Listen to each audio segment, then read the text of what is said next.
Donc bonjour à tous et bienvenue à cette webconférence qui portera aujourd'hui sur le Lean Innovation et notamment sur comment fiabiliser le développement de vos nouveaux produits et services. Alors pour ceux qui ne me connaissent pas, je me présente brièvement, je suis Camille Lambert, chargée de projet marketing digital au sein de la société XL Group. Et aujourd'hui, la session sera animée par un des directeurs associés qui est Ronan Emidi. Bonjour. Alors, quelques petites règles pour la webconférence. Donc, pour le bon déroulement et pour le confort de tous, vous avez pu voir que vos caméras et vos micros sont coupés. Ça permet justement aux personnes qui ont un petit peu moins de connexion de pouvoir suivre la webconférence correctement. Pour ce qui est des questions, vous pouvez les poser à tout moment via le petit module de conversation, là où j'ai déjà pu vous mettre un message. Donc, n'hésitez pas à poser vos questions au fil de l'eau. On essaiera au maximum d'y répondre pendant la webconférence. Sinon, on prendra un petit temps à la fin pour y répondre. Pour ce qui est des slides et du replay, comme je vous disais en début de webconférence, vous recevrez un mail lundi dans la journée avec tous ces éléments. Alors, avant de laisser la main à Ronan, je vais vous présenter brièvement la société XL Group pour ceux qui ne nous connaissent pas. Alors, nous sommes un cabinet de conseil et de formation spécialisé dans le domaine de l'excellence opérationnelle. Nous sommes implantés en France depuis 35 ans et nous avons une antenne à Paris, à Grenoble, à Reims, à Lorient et à Lille. Et nous avons également une filiale en Suisse depuis 2014. Voilà, écoutez, je ne vais pas en dire plus et je vais maintenant laisser la parole à Ronan. Et je vous souhaite à tous une excellente webconférence.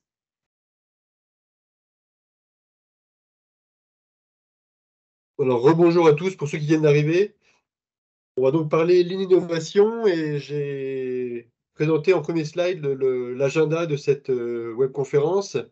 Alors, je ne vais pas passer sur les 9 numéros qu'il y a sur cet agenda. Je vais les diviser en 3 parties principales. La première partie qui va du numéro 1 au numéro 4, c'est une petite introduction sur la problématique, le sujet du lean innovation, du développement et l'approche méthodologique qu'on va utiliser. Sur les parties de 5 à 8, on va étudier 4 axes possibles d'amélioration ou de zoom à faire sur la partie innovation pour améliorer son processus. Et puis on finira par une conclusion. Je vous laisserai poser quelques questions si vous souhaitez sur le fil de conversation.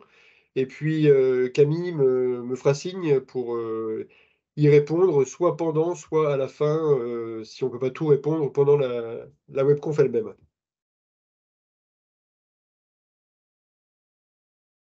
Alors, avant de commencer, de rentrer dans le vif du sujet, j'ai préparé 2 slides qui sont vraiment des slides de définition. Là, on est tout à fait dans la théorie avant de rentrer dans la pratique.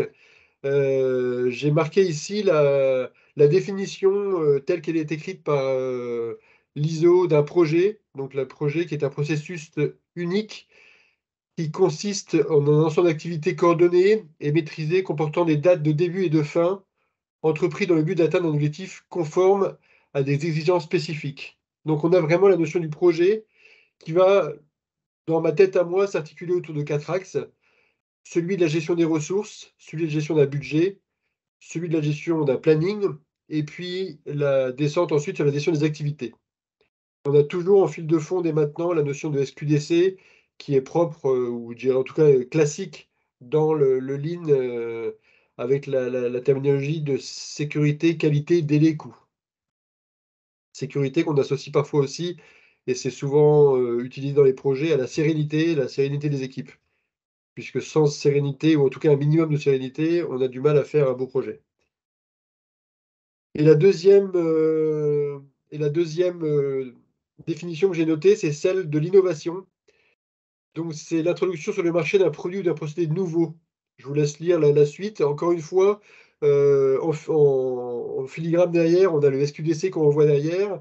Et sur la droite, pour cette partie innovation, on associe cette démarche Lean Innovation à la maison du Lean, que vous connaissez peut-être, qui est décrite sur la droite de ce slide, dans lesquels on va retrouver 4 thématiques principales pour moi, déjà.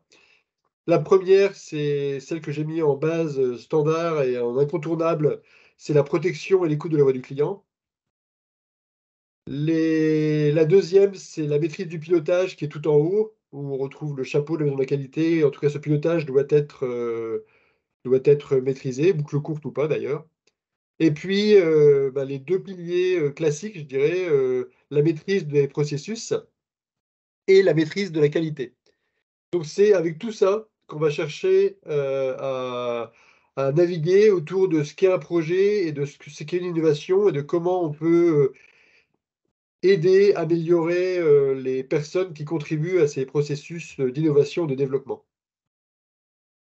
Alors, pour parler du contexte actuel, si on le décrit assez basiquement, déjà on se rend compte que sur la partie des projets, on a à peu près 30% des projets qui sont achevés en respectant le délai ou le planning. Donc en gros, un projet sur trois arrive à tenir ses engagements de manière classique. Si on parle de stratégie et business, 40% des dirigeants estiment que si leur entreprise, si leurs produits, si leur environnement, ou en tout cas leur environnement interne, n'évolue pas, leur entreprise ne sera plus économiquement viable, on va dire, dans les 10 ans à venir. Donc, nécessité d'évoluer. Et puis, si on parle de projets d'innovation, eh bien, on a un chiffre qui est encore plus important, je dirais, puisque 85% des projets d'innovation échouent. Et dans ceux qui réussissent, très peu arrivent à déboucher sur des business importants, si tant est que ça soit nécessaire, parce qu'on peut très bien faire une innovation et se contenter d'un business de 1 million d'euros, ce qui paraît largement viable. Et en termes de ressources, c'est intéressant de voir aussi qu'une mauvaise planification d'un projet ou d'une innovation va entraîner un gaspillage de l'ordre de 11 à 12% des ressources de l'entreprise. Donc, les ressources étant quand même un bien plus que important dans une entreprise, il est important de maîtriser ses ressources. Et derniers éléments statistiques que je vais utiliser, c'est ceux du PMI qui sont en bas. Les trois causes principales d'un échec d'un projet, eh ben, c'est le changement de priorité, les évolutions de périmètre qui ne sont pas maîtrisées et le cadrage du projet qui n'était pas bon.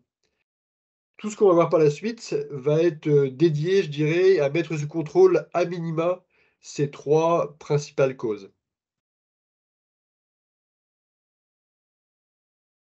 Alors, l'impact enfin, je dirais le pendant opérationnel de ces statistiques que je viens de déployer, bah, c'est quoi? C'est du manque de cohérence entre la vision marché et la vision terrain, entre le marketing et les projets. C'est un manque de structuration de l'organisation qui permet difficilement de maîtriser le SQDC, sécurité, qualité, délai, coût dans les projets ou dans l'innovation qu'on va mettre en place. C'est une animation qui est souvent insuffisante, qui rend difficile l'embarquement des équipes et le suivi des évolutions.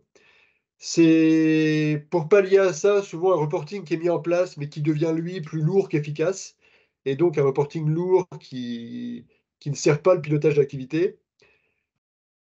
Des développements qui sont en décalage par rapport aux attentes des clients et des évolutions de produits qui sont souhaitées.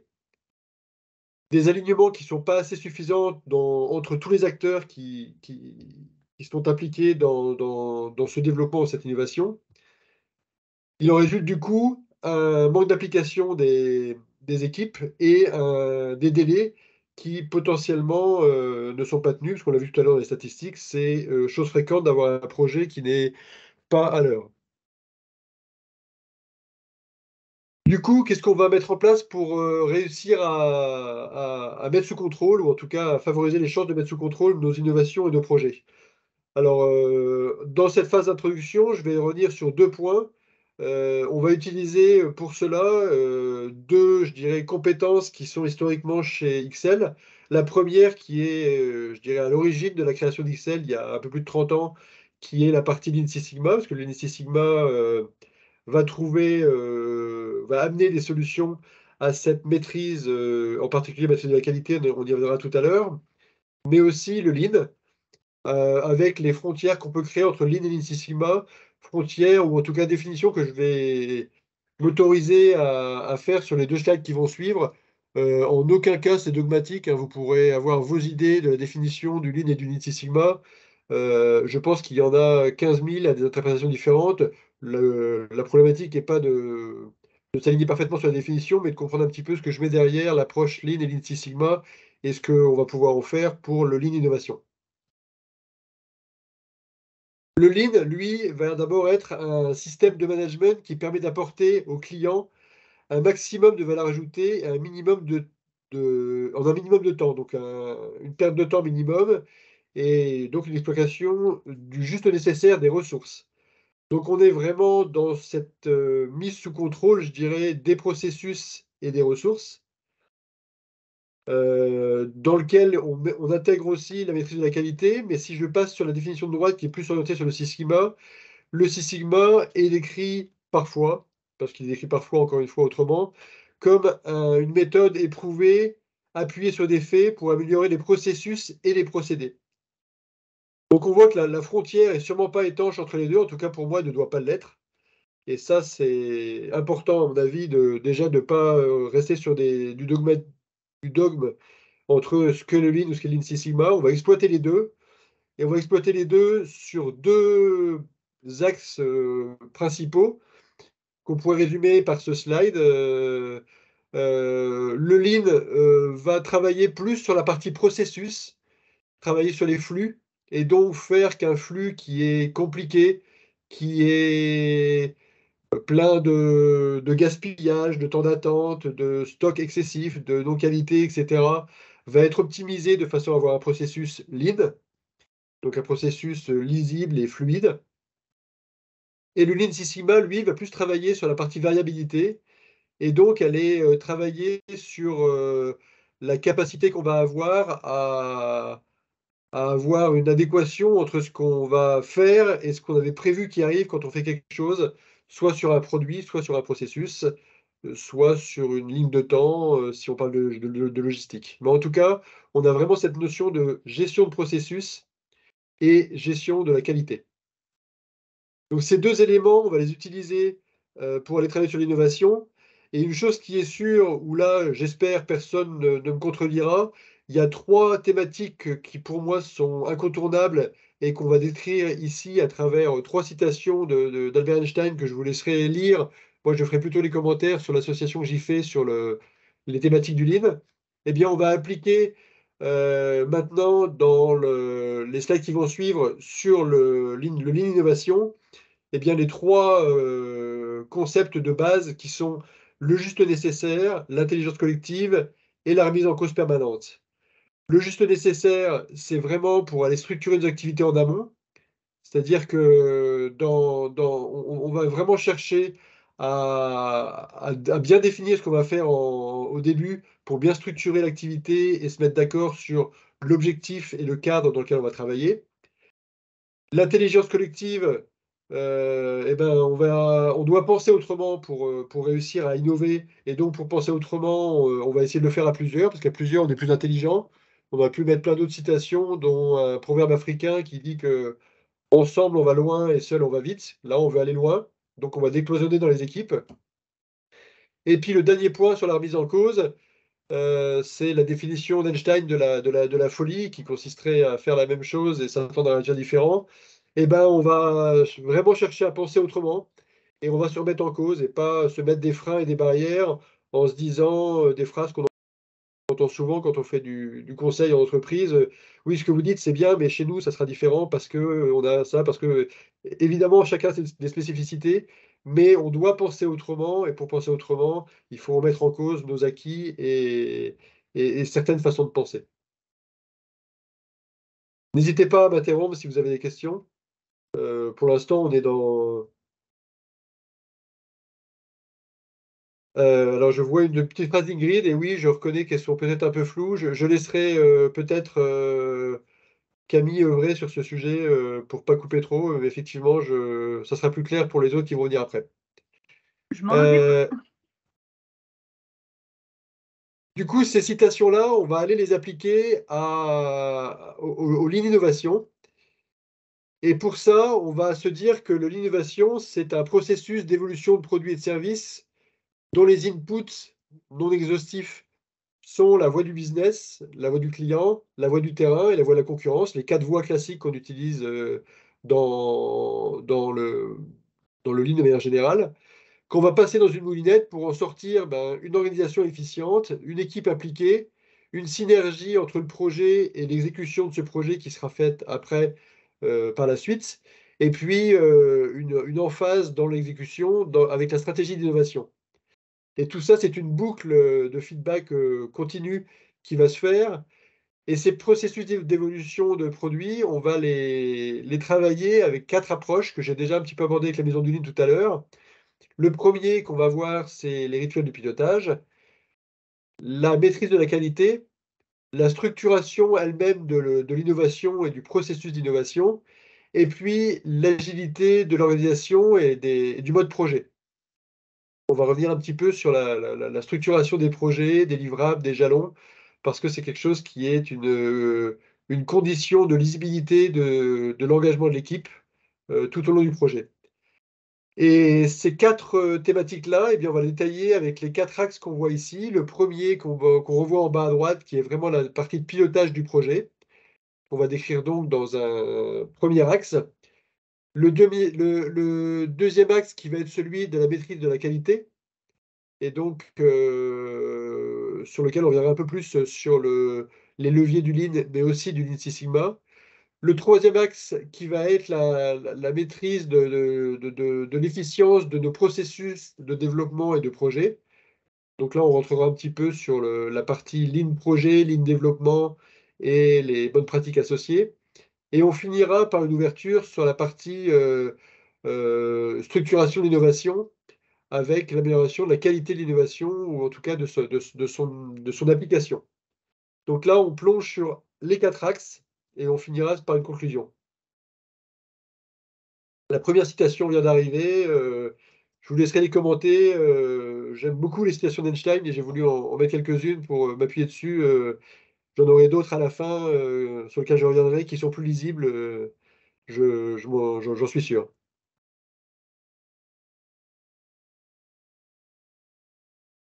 Donc, le premier axe, piloter et mettre sous contrôle vos projets d'innovation. On va parler ici clairement de la partie OBEA. OBEA, ou en tout cas pilotage d'une activité, on peut l'appeler OBEA ou pas. OBEA, ça veut dire grande salle en japonais. On peut appliquer une OBEA à un projet ou un portefeuille de projet. L'idée, en tout cas, d'une OBEA est un petit peu la même que, que l'AIC, pour ceux qui connaissent. C'est-à-dire qu'on va aller mixer un, un visuel, un tableau, qui peut être un tableau blanc ou du numérique, avec un rituel et des équipes. Et avec ça, on va se mettre à piloter l'ensemble du projet avec une vision de la voix du client, des plannings, des tendances, des plannings des actions qui sont réalisées, de l'indicateur de performance, et puis les quelques annexes que vous voyez sur les côtés de ce slide. L'idée principale là-dedans, c'est de mettre en application sur un projet de mettre en application sur un projet les bonnes pratiques, je dirais, du pilotage d'activité au sens AIC ou OBEA, qui sont d'aller faire apparaître et de mettre en action les personnes qui travaillent sur un projet ou sur une activité, de piloter l'activité en soi, de piloter la performance de cette activité avec des indicateurs, et puis également d'avoir un plan d'action qui va permettre de mettre sous contrôle les actions qui sont à mener pour corriger si on n'est pas au rendez-vous au niveau des indicateurs et pour garantir la continuité de la réalisation des actions de chaque personne. Je crois qu'il y a eu une question, je vais essayer de revenir dessus. C'était Marie. Bonjour Marie. Alors, quand tu parles de cette méthode, tu parles de quelle méthode, du coup? Si tu peux me prévenir. En tout cas, je vais répondre à ma façon, parce que je ne sais pas de quelle méthode tu parles dans ta question. Mais en tout cas, le design for Six Sigma est une des nombreuses méthodes exploitables. D'accord, ok, celle que je présente. Donc, le design for Six Sigma est une des nombreuses méthodes qu'on peut utiliser dans l'innovation. Là, ici, on va présenter plutôt un panel complet de méthodes et de solutions qu'on peut exploiter dans le cadre d'une innovation.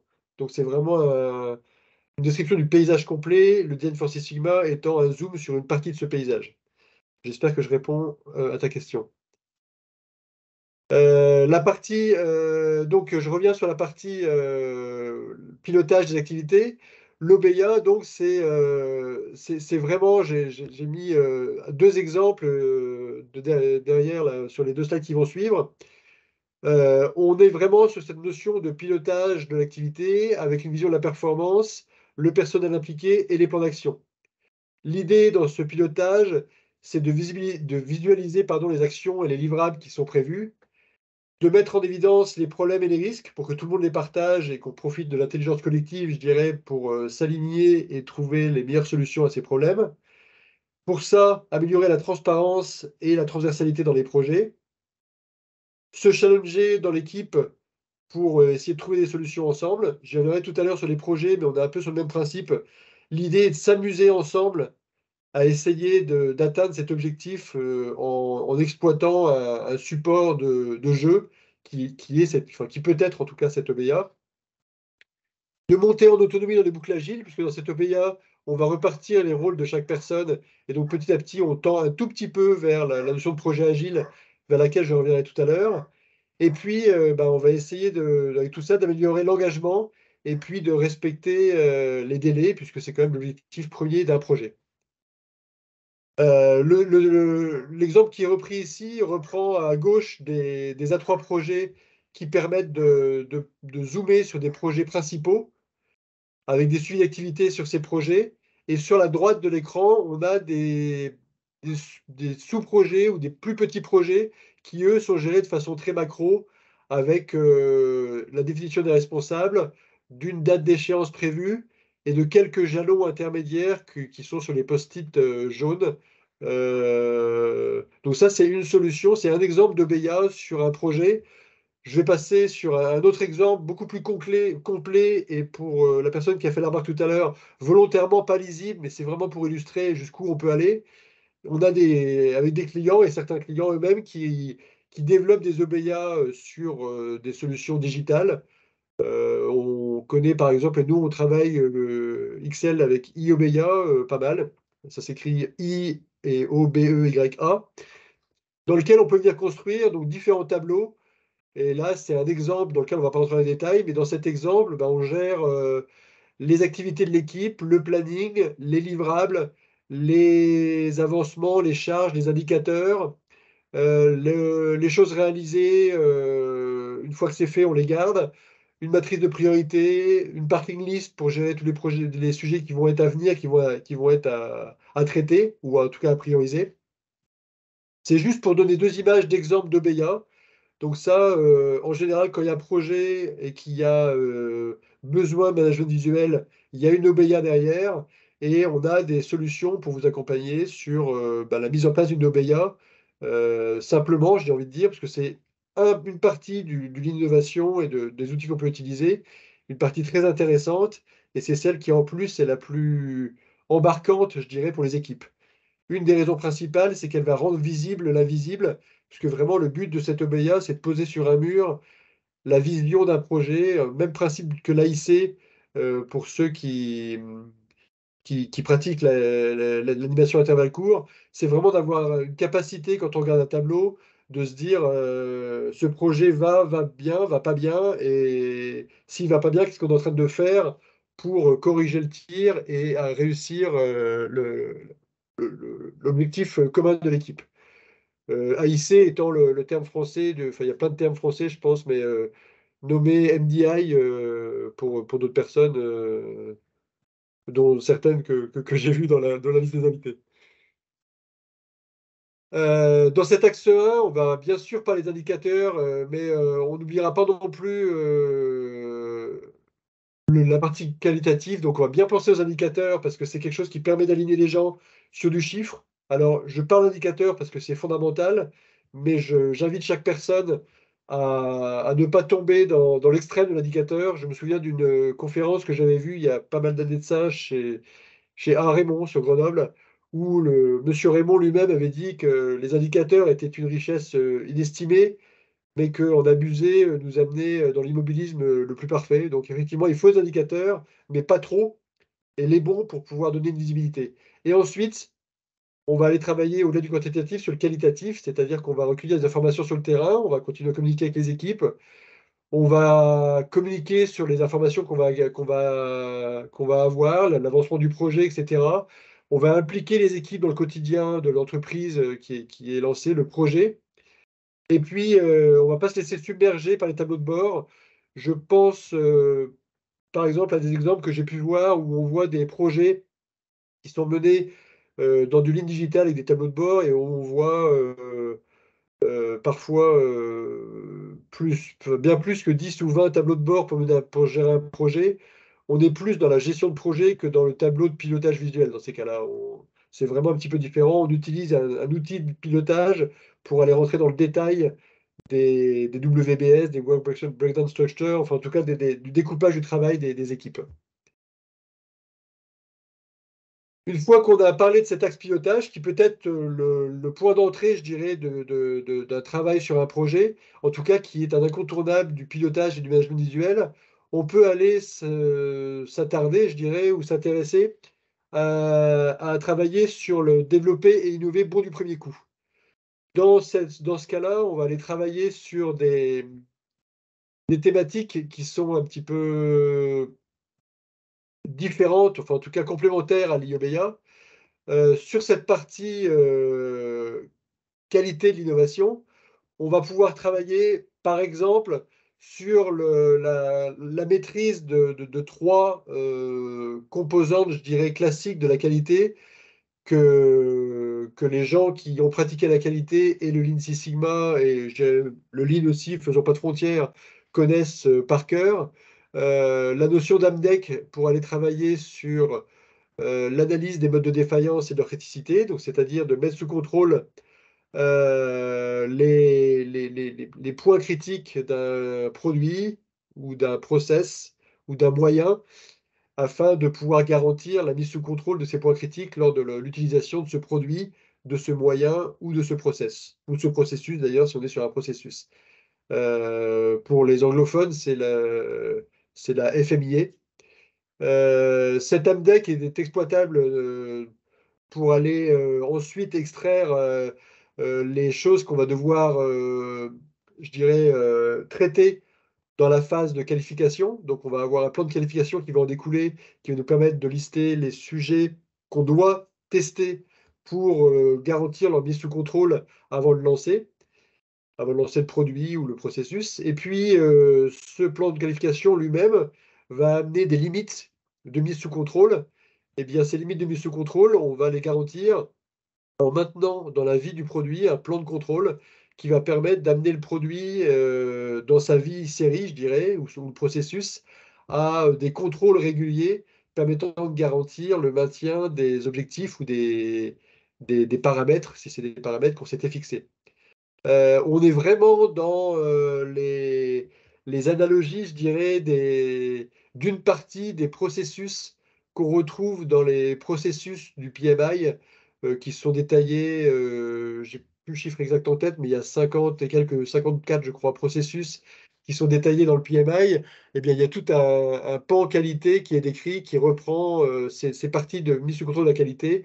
On a fait des missions chez des clients où on a vraiment abordé la mise sous contrôle d'un projet par la mise sous contrôle de sa qualité.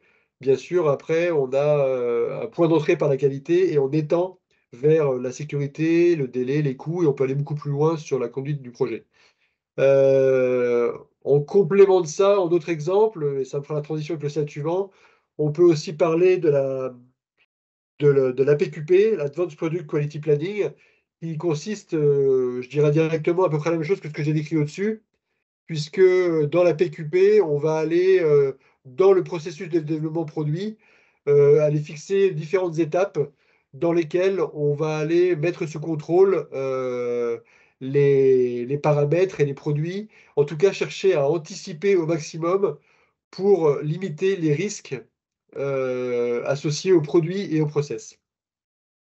Donc c'est l'identification des points critiques, la définition des plans de validation nécessaires et la validation du plan de contrôle dans la foulée. Donc, finalement, ce qu'on se rend compte déjà ici, c'est que l'APQP, qui est une méthodologie en soi. Alors, je ne sais pas si elle est d'origine utilisée dans le domaine de l'aéronautique, mais en tout cas, aujourd'hui, elle est beaucoup utilisée dans l'aéronautique. Elle est également utilisée dans l'automobile, mais également dans d'autres domaines. Et on se rend compte que l'autre méthode qu'on vient de voir juste avant, qui consistait à décrire dans un projet les phases d'AMDEC, de plan de qualification et de plan de contrôle, là, on est vraiment dans une description projet qui n'est pas liée à un outil pur, mais qui est liée à une description des outils qu'on peut utiliser dans un élément projet et intégré d'ailleurs dans les bonnes pratiques du PMI, qui est le Project Management Institute, qui est une référence incontournable dans la gestion de projet. Dans cette partie mise sous contrôle sur la qualité, on ne peut pas parler qualité sans parler Six Sigma. À ce titre-là, j'en profite pour remercier Stéphanie Pesser qui m'a aidé, parce qu'elle devait participer un petit peu à cette webconf et elle n'a pas pu se rendre disponible. Mais en tout cas, on a conçu certains sujets, en particulier sur Six Sigma, donc je la remercie. Et puis je remercie aussi Sylvie Gallo qui m'a alimenté aussi avec quelques sujets pour cette conférence. Donc là, l'idée, c'est vraiment de décrire en macro la notion de Six Sigma. Alors les experts du Six Sigma me pardonneront, mais je ne vais pas décrire tout du Six Sigma. Mais on est vraiment dans cette notion d'aller comprendre qu'est-ce qui sort de notre processus en fonction de qu'est-ce qu'on met dedans. C'est-à-dire que c'est cette image du Y égale de X. On met des X à l'entrée d'un processus, on va en sortir un Y ou des Y. Ces Y seront influencés par les X qu'on va faire, qu'on va mettre en entrée. Et l'idée du Six Sigma derrière tout ça, c'est de cartographier les processus, d'identifier les X et d'aller analyser leur effet sur les Y. Donc on a bien plein de choses qu'on va utiliser qui sont la notion de répétabilité, de reproductibilité, le plan d'expérience, la mise sous contrôle des X avec les cartes SPC, etc. En tout cas, l'idée, c'est de ne pas tomber dans le travers qu'on voit à gauche, qui est de se dire, bah, j'ai un problème, je mets en place une solution, ah, la solution ne marche pas, mais je repose un problème, je remets une solution, ah, la solution a amené un petit peu d'amélioration, je vais réfléchir quand même, je vais reposer un autre problème, je vais refaire une autre solution.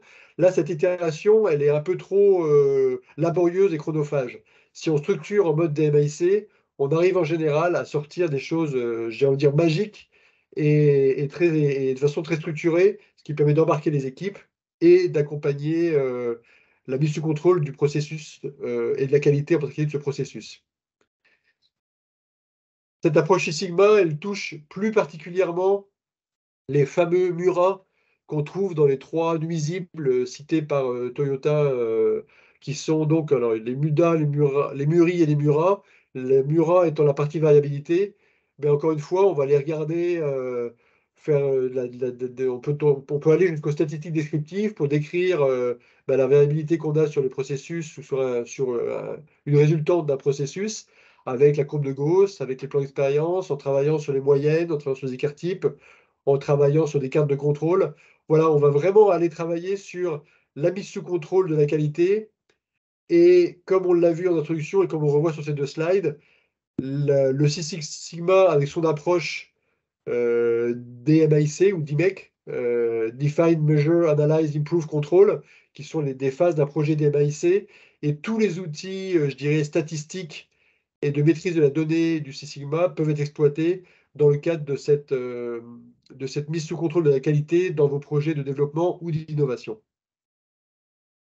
Voilà la partie du deuxième axe. Donc, premier axe, pilotage. Deuxième axe, mise sous contrôle de la qualité. Troisième axe, les processus de développement et les rendre agiles. Alors, rendre agiles les processus de développement, ça ne veut pas dire forcément faire du projet agile. Je ne dis pas qu'il ne faut pas en faire, je dis juste que je ne viens pas ici dire que le demain des projets, c'est les projets agiles. Ça colle à certains projets, d'autres peuvent faire du projet qu'on appelle waterfall ou projet en V. Moi, j'ai envie de dire qu'aujourd'hui, je fais un espèce de mix des deux, des fois, et que ce mix, en prenant ce qui m'arrange dans les deux, me va très bien. En tout cas, dans les projets, on a la même vision du processus projet qui va consister, pardon, à optimiser le temps de traversée. C'est le principe de base du Lean pour moi et du Lean Six Sigma en complément, puisque maîtriser les projets, c'est maîtriser les Muda, les Mura, les Muri, de façon à optimiser au maximum ce temps de traversée. Et puis, dans ces projets-là, ce qu'on va faire, en 5 incontournables, c'est vraiment d'aller identifier les risques et les problèmes, de créer de la transversalité dans ces projets, d'augmenter l'autonomie des équipes et d'embarquer ces équipes. Et je finis volontairement par celui du milieu. On va essayer vraiment de passer d'une pression par l'enjeu à une pression par le jeu. C'est une formation que j'avais fait il y a très longtemps de management et de coaching qui m'avait appris ça et j'aime bien cette image. Et ça s'applique d'ailleurs pas qu'au projet pour moi. Quand on est dans une équipe, à un moment, on doit essayer de s'amuser ensemble à atteindre un objectif qu'on s'est fixé. Alors déjà, sans objectif, il n'y a pas de performance, donc il faut se définir un objectif, parce que sinon, on n'a pas de culture de la performance qui se fait autour de cet objectif. Et on ne doit pas devenir esclave de cet objectif. Et donc, pour cela, on va se dire, on a un objectif, et on va s'amuser ensemble à essayer d'être le meilleur filet possible pour capter les problèmes et les meilleurs canaux de communication pour faire communiquer les équipes ensemble, de manière à avoir une équipe efficace qui communique parfaitement, comme peuvent l'être certaines équipes. Je pense par exemple à des exemples de handball qu'on peut voir avec l'équipe de handball où on a l'impression qu'il y a une espèce d'instinct à jouer ensemble et puis derrière, il y a quand même beaucoup de règles, beaucoup de combinaisons, beaucoup de recherche de performance en commun et de construction de cette performance en commun. Et puis ce dernier slide, cette dernière partie de slide sur le bas à gauche que je décris, c'est pour aller décrire cette notion d'équilibre à trouver entre le projet en V et le projet agile, qu'on fera varier en fonction de l'objectif qu'on a. En tous les cas, on retrouve les mêmes objectifs en fait sur l'agile et le projet. Et c'est bien ces 4 objectifs qu'on va aller chercher. Je les recite pas maintenant, parce que je les ai déjà décrits indirectement, mais on pourra y revenir si besoin par la suite. Dans tous les cas, si je devais décrire l'objectif d'un projet d'innovation, d'un projet de développement en 3 étapes qui sont, alors là pour moi, vraiment incontournables.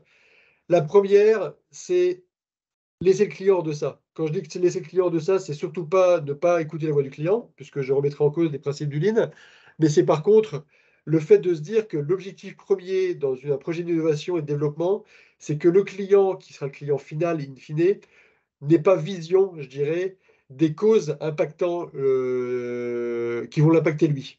Il faut vraiment qu'on élimine les causes qui vont impacter l'expérience client in fine.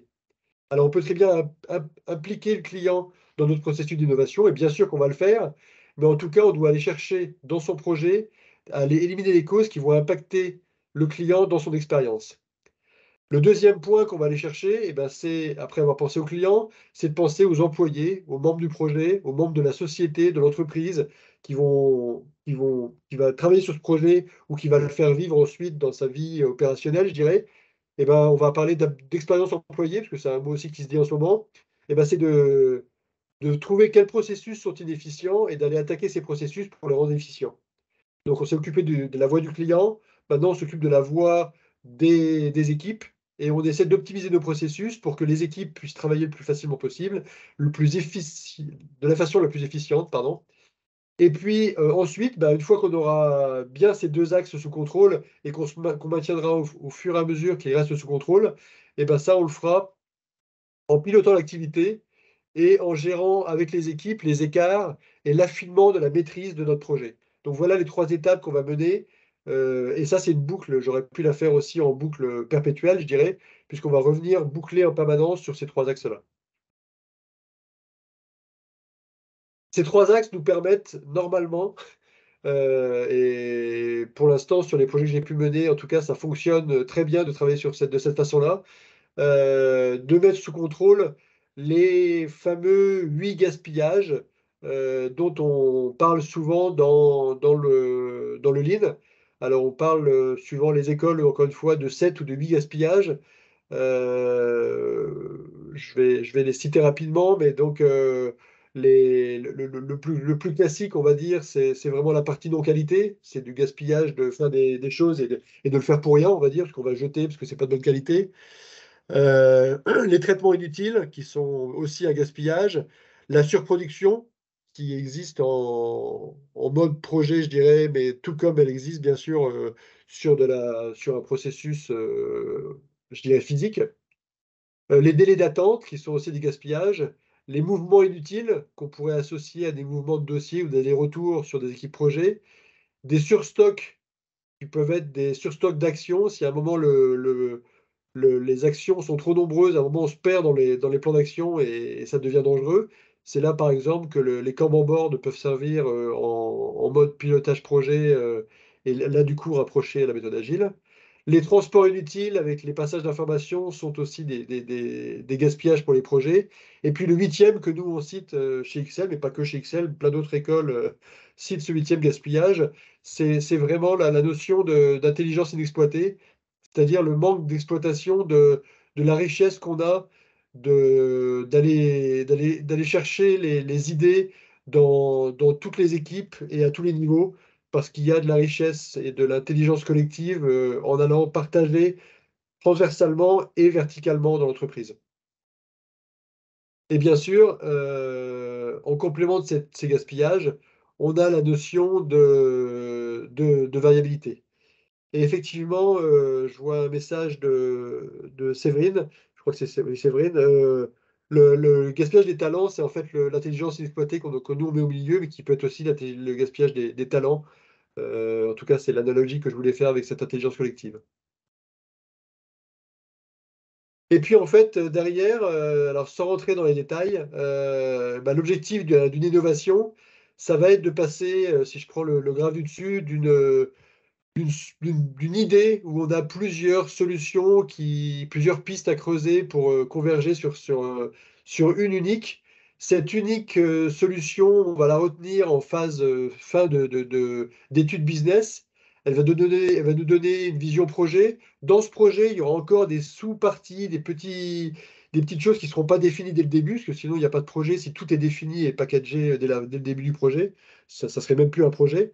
Donc, on aura forcément ces petites voies différentes qui seront creusées. Le but étant, dans la phase de définition de la target, de définir la target unique que tout le monde va se fixer. Et puis ensuite, une fois qu'on a bien défini cette target, on va aller sur du design, de la réalisation et de l'achèvement, enfin de l'achèvement de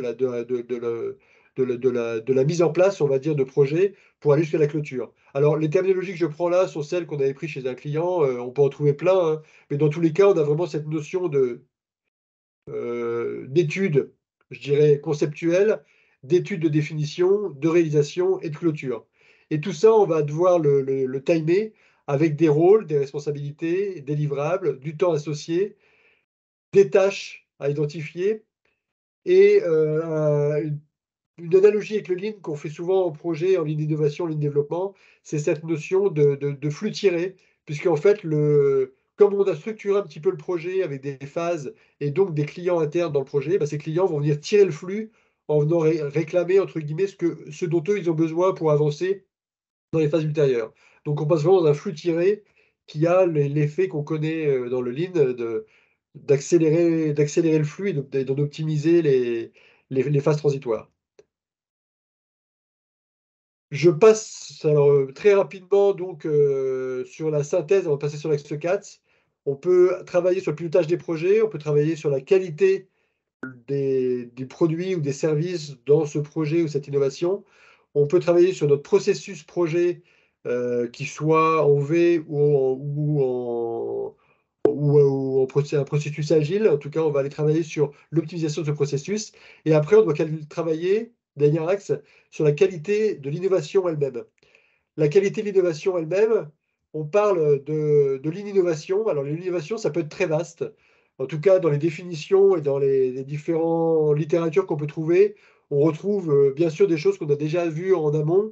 On retrouve la notion de management visuel avec le BA Room qui est utilisé en innovation. On voit la notion d'amélioration continue avec le PDCA, Plan Do Check Act et tout ce qui est capitalisation. Il y a plein de mots qu'on a déjà vus ou qu'on a déjà partagés sur les slides précédents.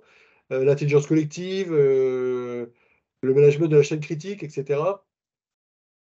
Mais là, on va venir ajouter, je dirais, un zoom arrière. On va se mettre dans la peau, et on le verra sur le slide suivant, un petit peu d'un designer qui veut vraiment rentrer sur la partie innovation. Donc, on repart sur la phase amont, c'est-à-dire sur cette phase, je reviens une fois sur mes slides, mais sur cette phase qui est vraiment au début de projet, la phase business study, et on va la dérouler par la suite. Et dans cette phase-là, on va vraiment aller utiliser des outils du type business model Canva, qui sont des outils qui servent à décrire un business pour bien clarifier comment on va le cadrer et ce qu'il peut apporter en termes de business. On va aller travailler sur des choses du type SWOT pour travailler sur les forces et faiblesses de nos solutions ou de nos solutions actuelles. On va pouvoir y travailler avec du PMV, Product Minimum Viable. Euh, sur les parties développement. Donc, c'est de développer un produit minimum viable et pas forcément quelque chose de parfait. PDCA, c'est Plan Do Check Act. Il y a des, oui, il y a des variantes. On peut dire Plan Do Check Adjust. Oui, il y a des variantes. Ouais. Enfin, les deux existent en tout cas. Je connais les deux et je pense même qu'on peut même encore aller en chercher d'autres si on cherche bien dans la littérature, à mon avis. En tout cas, cette notion de l'innovation, dans l'approche qu'on peut en avoir, elle va vraiment aller chercher un espèce de mix entre la notion de design thinking, qui consiste à partir vraiment d'une idée et à l'amener jusqu'à une solution adaptée aux besoins d'un client, avec les outils du Lean qu'on va pouvoir utiliser et en cherchant à utiliser les outils de l'agile ou en tout cas à être constamment dans la recherche de l'agilité. Et tout ça, on va le mixer et on va avoir des processus qu'on va utiliser qui partent d'une idée et qui vont passer par la phase de découverte, la phase de construction, la phase de test et la phase de livraison, je dirais délivrance, c'est délivrance aussi parfois, mais livraison du projet final et donc de la solution qui est apportée face au problème ou à l'évolution souhaitée par le client ou le service concerné. Donc on a cette espèce de mix. Le design thinking, c'est vraiment là où on repart sur une façon de penser autrement. Il y a plein de modèles qui existent. Alors, je ne rentrerai pas dans les détails, mais pour ceux qui connaissent, et je pourrais revenir dessus avec ceux qui le souhaitent, mais il y a plein de notions de recherche via des choses qu'on appelle le double diamant pour définir un besoin et après aller voir comment on peut y répondre. Il y a plein d'outils qui sont utilisés dans le design thinking qu'on peut détourner. Et du coup, l'innovation fait une espèce de mix de tout ça pour aller créer correctement.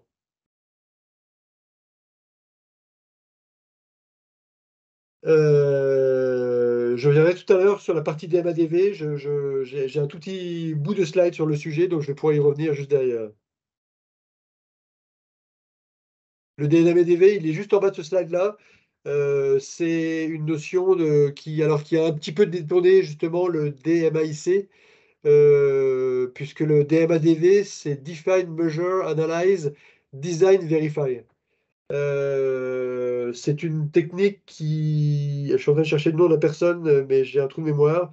Je crois que ça a été mis en place par une personne qui travaille à l'IUT d'Annecy. J'ai un trou de mémoire, mais en tout cas, c'est bien une méthode. Oui, j'ai envie de dire, c'est un petit peu du DMAIC en mode design et innovation, puisqu'on va aller définir, mesurer, analyser, designer et vérifier que notre design fonctionne. Maurice Pillet, exactement c'est ça.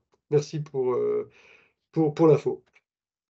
Raphaël, c'est ça, je crois. Oui. Merci, c'est ça. Après, au-delà de cette approche des MADV, eh bien, on a les notions. Alors, j'en ai mis quelques-unes pêle-mêle ici. Je commence par le petit triangle qui est en bas à droite.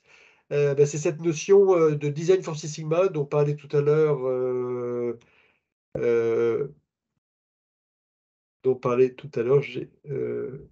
Marie. Voilà, Marie. Le design for Six Sigma permet vraiment de faire cette liaison entre ce qui existe et ce qui va exister. Et donc, on va utiliser ces Sigma pour aller designer en mettant sous contrôle la variabilité et la qualité de l'attendu. Donc, on est vraiment dans cette notion de lien entre le design et le futur produit. On peut utiliser des produits du type diagramme de canaux pour aller définir les liens, je dirais, qu'il y a entre des éléments qu'on va trouver dans un produit ou des options et les attentes, la satisfaction ou non d'un utilisateur, si elles sont présentes ou pas présentes.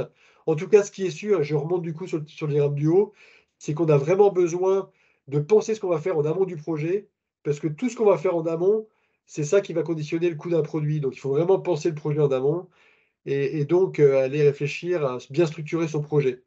Et dans ce design for, j'ai cité Design for Six Sigma, on a cité le DMA-DV. Il y a plein de design for qui existent. Il y a le design for manufacturing qui consiste à essayer de designer pour que le manufacturing, c'est-à-dire que la fabrication, l'ensemble des processus du manufacturing soit simple à réaliser et efficient. Il y a le design for assembly qui se concentre sur la partie faciliter l'assemblage dans la définition du design. Et il y en a plein d'autres. Il y a le design for quality, le design for packaging, le design for service, favoriser la maintenance des installations. On pourrait même parler de design for cost, mais là, on est vraiment dans le designer en pensant optimisation du coût final du projet, du produit. Donc voilà, plein d'outils qu'on peut utiliser qui sont des... Et ça répond à une des premières questions de Marie également tout à l'heure. Le Design for Six Sigma, c'est un des outils qu'on peut utiliser. Il y en a plein, plein d'autres. Le Design for Six Sigma étant, j'ai envie de dire, plus qu'un outil, puisque c'est une méthode en elle-même presque complète. Donc effectivement, c'est quand même un gros morceau dans le sujet de travailler sur le Design for Six Sigma. Pardon, j'ai un problème de passage de slide, c'est bon. En tout cas, l'important dans ce qu'on va faire dans cette notion de design, c'est qu'on va toujours aller réfléchir. En tout cas, moi, j'essaie d'avoir cette approche-là, de toujours penser cycle de vie global. Un produit, il va d'une phase d'idée, il passe par des essais, après il va être en vente, il va être produit, il va évoluer, parce que le produit va évoluer pendant qu'il va être en production. On va arrêter la fabrication, on va arrêter de le distribuer, on va arrêter de faire le service dessus, on va devoir le mettre au rebut et et aller gérer l'obsolescence. On doit de plus en plus penser dans l'innovation et dans les design forts sur lesquels on va travailler et les différentes phases. On doit penser à l'ensemble des phases en même temps. Et je pense que c'est ça qui est peut-être un peu compliqué à des moments, c'est qu'à des moments, on en priorise une, peut-être par la voix de celui qui gueule le plus fort et qui crie le plus au secours. Mais en tout cas, chaque voix est importante parce que certaines sont importantes pour le client, d'autres sont importantes pour les équipes. Et je dirais que la fin, elle est importante, et je finirai là-dessus tout à l'heure, est importante pour l'environnement, parce que si on ne gère pas un petit peu la partie obsolescence, et ben, le produit, on est bien embêté pour le recycler de manière respectable pour l'environnement.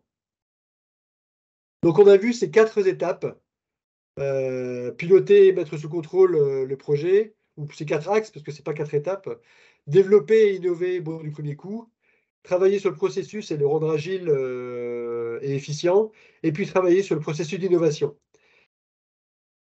Tout ça, c'est une dynamique qui est nécessaire pour répondre aux attentes du client, maintenir un avantage concurrentiel, puisque ça va nous permettre d'avoir, j'ai envie de dire, un coup d'avance sur nos concurrents. Et Dieu sait si dans tous les domaines, la concurrence est rude. Donc, si on peut avoir ce petit coup d'avance, c'est ça qui fait notre attractivité et l'intérêt qu'ont nos clients et nos fournisseurs, je dirais, à travailler avec nous. La nécessité aussi d'aller travailler avec de nouvelles solutions. À part quelques sociétés, je vais éviter de citer des marques qui n'ont pas besoin d'évoluer, mais j'en connais très peu, et qui ont le même produit depuis des années et des années. Je ne sais pas si vous avez déjà vu des pubs là-dessus, mais ça existe, mais c'est très rare. On doit tous évoluer en utilisant des nouvelles technologies pour fabriquer, faire évoluer le produit, faire évoluer la façon de piloter, la façon dont on va fabriquer le produit, la façon dont on va le distribuer. Donc on a des choses à innover, et donc il faut aller travailler cette technologie. Et puis, on doit le faire en intégrant les sujets RSE parce qu'il y a une responsabilité environnementale qui doit s'intégrer à la notion d'innovation. Je conclurai là-dessus, donc je vais me garder cette phrase-là pour la fin. Dans tous les cas, je vais commencer par les 5 axes du milieu. On a vraiment cette notion de partage et de visibilité des activités. C'est les 5 hexagones qu'il y a au centre, enfin un peu déformés là. Donc, visibilité et partage de l'activité. Organisation et maîtrise des risques, planification des actions et des jalons, transversalité, y compris avec les clients et les fournisseurs, parce qu'en général, on doit aller chercher des idées ou des solutions dans la tête de nos clients et dans la tête de nos fournisseurs. C'est intéressant d'aller creuser cette piste-là. Et puis, de travailler avec l'ensemble des parties prenantes sur le cycle de vie.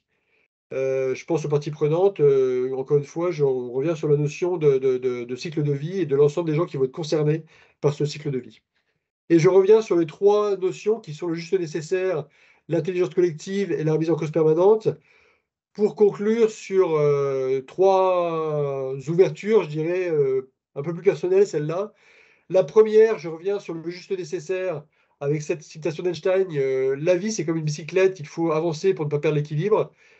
Eh bien, pour moi, dans une équipe projet, dans une entreprise, dans une société qui innove, bah, maintenir l'engagement des équipes et puis être tous sur ce vélo en train de pédaler, bah, on va de l'avant, on crée des choses. Alors, il ne faut pas créer pour créer, parce que ça s'appelle la valeur ajoutée, mais ce fait d'aller de l'avant crée cette dynamique et cet engagement qu'on doit avoir avec les équipes. La deuxième citation que j'avais déjà pris, un peu tout petit peu différente dans la première partie, la folie, c'est se comporter de la même manière, mais s'attendre à un résultat différent. Euh, on est vraiment dans penser le changement et non pas changer le pansement, comme disait Frédéric Dard, parce que si on ne pense pas le changement, après, on a plutôt des plaies à soigner, celle de pas avoir voulu changer. Et puis la dernière, c'est vraiment la notion de progrès technique qui, alors je cite volontairement, là, qui est une hache qu'on aurait mis dans les mains d'un psychopathe. Alors, je ne dis pas ça pour dire que je suis contre le projet technique, loin de là, et vu ce que je viens de dire avant sur l'innovation, y compris sur l'exploitation possible du digital, je serais bien idiot de dire que le projet technique est une erreur, mais je dis juste que l'innovation doit être réfléchie, y compris avec son impact sur l'environnement, et quand je dis l'environnement, je parle de la Terre et des hommes qui sont dessus. Et je pense vraiment que c'est quelque chose de fondamental. J'ai assisté à une conférence de BPI il y a quelques mois qui en parlait et une des personnes, j'ai oublié son nom aussi, je m'en excuse, mais qui était une personne qui mène un projet d'innovation avec BPI en ce moment. Il réfléchit ses innovations et si son innovation apporte un effet négatif sur l'environnement, il la remet en cause, quitte à l'annuler, même si elle est viable économiquement. On doit, à mon avis, penser comme ça. C'est très dur à imaginer, mais je pense qu'on doit penser comme ça pour penser à nous, aux hommes et à la planète. Et je conclurai, peut-être en répondant à certaines questions s'il y en a, mais en tout cas en vous disant que là-dessus, eh ben, Excel peut soit venir diagnostiquer notre existant et aller extraire des idées d'amélioration et des bonnes pratiques pour ancrer votre pratique et aller plus loin sur certains sujets, aller faire du support opérationnel pour aller travailler sur des projets d'innovation, aller vous accompagner sur des thématiques spécifiques, et puis aussi, pourquoi pas vous former à différents outils de l'innovation, outils spécifiques ou de l'innovation de manière générale, sachant qu'en général, on a la nécessité de zoomer sur certains des outils et de l'approche globale, et qu'on ne peut pas avoir une vision exhaustive. Vous l'avez compris, c'est un puits sans fond, le ligne. Il y a plein d'outils, il y a plein d'approches, et c'est aller chercher les bonnes et les appliquer à son processus. Voilà la fin de ma présentation. Je vais laisser la main à Camille pour conclure et peut-être répondre à des questions s'il y en a au-delà de celles qui ont été posées. Voilà, au cas où, si vous avez des petites questions, effectivement, n'hésitez pas à les poser. Dans tous les cas, il nous reste seulement 2 minutes avant la fin de la webconférence. Sachez que dans tous les cas, vous aurez toujours la possibilité de nous contacter sur nos réseaux sociaux, sur notre site internet, par mail pour poser vos questions. Donc, pas d'inquiétude à ce niveau-là. Je vous mettrai une petite slide à la fin. Donc, juste pour conclure sur la webconférence, je vous affiche les prochaines dates de nos webconférences, oui. La prochaine sera sur le Lean Supply Chain, le 23 juin. Ensuite, on aura la petite trêve estivale en juillet et en août où nous n'aurons pas de webconférence. Et on reprendra ensuite le 15 septembre avec une webconférence sur le Lean Engineering qui sera en co-animation avec la société Orano. Et ensuite, le 27 octobre, nous aurons une webconférence sur l'analyse des données dans les services et BI. Donc, vous pouvez déjà noter ces sujets et ces dates dans vos agendas. Et du coup, je n'ai pas l'impression qu'il y a d'autres questions. Donc, je vous affiche quand même cette petite slide. Vous avez le lien vers notre site internet et vers nos réseaux sociaux. Vous avez également tous mon adresse mail puisque je vous ai envoyé les liens de connexion via mon adresse. Donc, si vous avez la moindre question, n'hésitez pas à nous écrire et on prendra le temps de vous répondre avec plaisir. Je Eh ben, moi, conclus en j'espère disant, ouais, que le peu de questions veut dire que j'ai été, je dirais, clair dans mes explications. J'espère que c'est le cas. En tout cas, s'il y a d'autres questions qui viennent derrière, avec plaisir pour échanger avec les personnes. voilà, donc n'hésitez pas, on est à votre disposition pour répondre à vos questions. En tout cas, je conclus en disant un grand merci à Ronan pour cette animation. Le timing était parfait. Donc, un grand merci à toi et merci à tous pour votre participation et votre attention. Je vous souhaite à tous un bon appétit et un très bon week-end et à bientôt. Pareil pour moi. Au plaisir. Au revoir. Et merci aussi, Camille.